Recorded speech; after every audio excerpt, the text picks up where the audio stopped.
Hello guys, അപ്പോൾ ഒരു വാട്ടി എയ്റ്റിൻ്റെ ഡേ കണ്ടാലോ? അങ്ങനെ രാവിലെ എഴുന്നേറ്റ് പതിവ് പോലെ തന്നെ ഞാൻ എൻ്റെ കോഫിയിലാണ് എൻ്റെ ഒരു ഡേ സ്റ്റാർട്ട് ചെയ്യുന്നത്.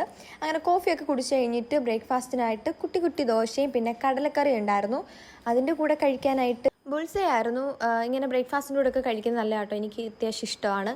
പിന്നെ പായസം വെച്ചിട്ടുണ്ടായിരുന്നു, അതൊരു 11 മണിയൊക്കെ ആയപ്പം അത് കുടിച്ച് ഇങ്ങനെ നടപ്പായിരുന്നു. പിന്നെ പ്രിങ്കിൾസ് കഴിച്ചു, ലേസ്, അങ്ങനെ കുറച്ച് ഇങ്ങനെ കുട്ടി കുട്ടി ഐറ്റംസ് ഉണ്ടല്ലോ, അത് കഴിച്ച് ഇങ്ങനെ നടപ്പായിരുന്നു. പിന്നെ ഒരു മണിയൊക്കെ ആയപ്പോൾ തന്നെ മാങ്ങ ഉപ്പുമുളകും ഒക്കെ ഇട്ട് കഴിച്ചു. കാരണം ഞാൻ ചോറ് കഴിച്ചില്ല, എനിക്ക് ഇങ്ങനത്തെ കുറേ ഐറ്റംസ് കഴിച്ചുകൊണ്ടേ ഇരിക്കുകയായിരുന്നു. പിന്നെ ഫുഡ് കഴിക്കാണ്ട് തന്നെ ഇങ്ങനത്തെ കുറേ ഐറ്റംസ് കഴിച്ചിട്ട് പിന്നെ വൈകിട്ട് ചായ കുടിച്ചു. പിന്നെ വൈകുന്നേരം എന്തെങ്കിലും സ്പെഷ്യലായിട്ട് ഉമ്മ ഉണ്ടാക്കുമെന്ന് എനിക്കറിയായിരുന്നു, അതുകൊണ്ട് അതും വെയിറ്റ് ചെയ്ത് നിൽക്കുമായിരുന്നു കേട്ടോ. പിന്നെ ഈ ഒരു മിക്സഡ് ഫ്രൈഡ് റൈസിൻ്റെ ഫുൾ വീഡിയോ ഞാൻ ചാനലിൽ ഇട്ടിട്ടുണ്ട് കേട്ടോ. ഇതിന് മുന്നേ കുറേ പേര് കമൻറ്റിലൂടെ ചോദിച്ചിട്ടുണ്ടായിരുന്നു റെസിപ്പി വീഡിയോ. ഉച്ചയ്ക്കൊന്നും കഴിക്കാത്തത് കൊണ്ട് തന്നെ സോസും കൂട്ടി നല്ലപോലെ അങ്ങോട്ട് കഴിച്ചിട്ടുണ്ടായിരുന്നു. അപ്പോൾ ഇനി ഏതൊക്കെ റെസിപ്പി വീഡിയോസ് വേണമെന്ന് എന്തായാലും കമൻറ്റും കൂടി